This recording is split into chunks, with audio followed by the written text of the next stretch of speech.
Artificial intelligence is rapidly changing the world around us. Where will we be in just a few years from now? Well, for a start, I'll be able to come into any of these stores, pick up the product I want and walk straight out. No standing in line, no swiping of cards, no exchange of money.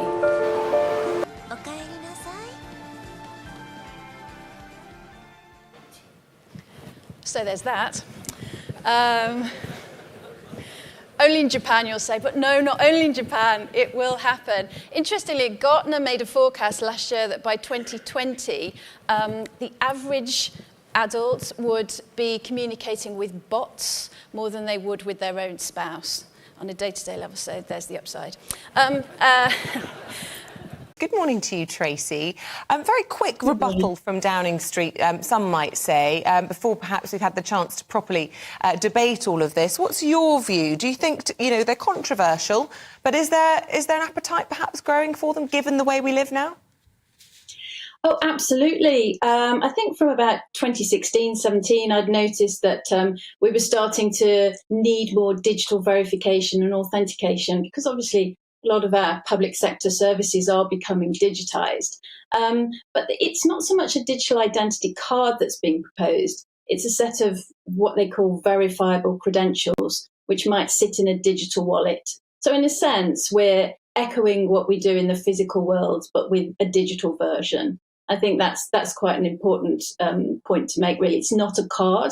It's some credentials that are given to you that you then use in the way you want to, and only share the information that you want to with certain people. So it's privacy protecting, and I think that's a very, very important point. I suppose I wonder what you think the cool new tools we might be using in the near or long term might be. Is there anything that virtual reality, glasses, what is it?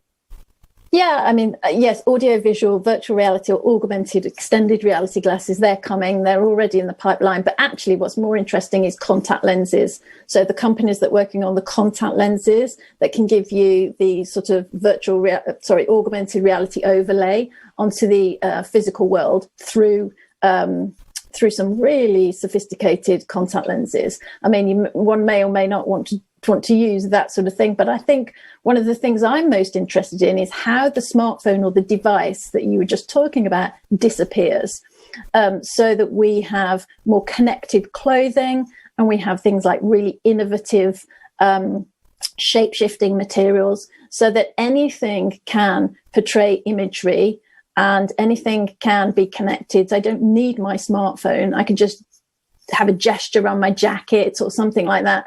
And that allows me to call someone or talk to somebody in a sort of ambient context. So, so moving to sort of ambient computing and spatial computing, where the actual devices and the hardware sort of disintegrate, they move away and the communication happens, ambiently. How would you do, games, right? I have a 12, 10, and 8-year-old. They like to do games on an iPhone. You think that can move into your jacket sleeve? I mean, how oh yeah, definitely. So that's sort of happening already with virtual reality, so that if you're doing body scans, it's as you move your body, that's you in the virtual reality game moving it kind of physically in the immersive environment. So that's kind of happening, and also there's a layer of biofeedback on that.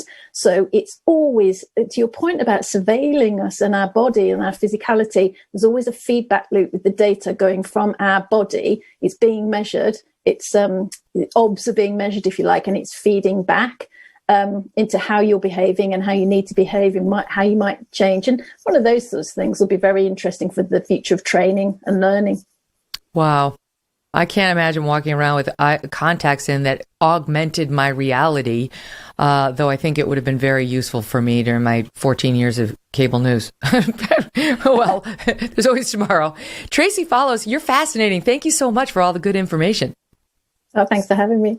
All right, and don't forget, her book is The Future of You. A very interesting company called DSO.org, which I think used to be Clout, and what they're doing is trying to build a social media network on the blockchain, or a blockchain. I think it's pretty successful so far. And what they're really promising is, when I tweet something, I don't own that tweet. Twitter owned that tweet. Well, in this system, I would own that tweet. If I got a load of likes, maybe I'd get a token or some kind of reward instead of just a like.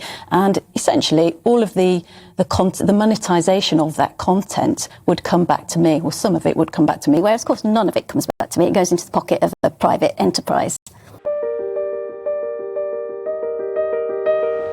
Consumer expectations will change rapidly from here on in. It will be the boards most able to recognise today the tremendous opportunities of AI that will see their organisations grow most rapidly, gain trust, and really own the consumer relationships of the future.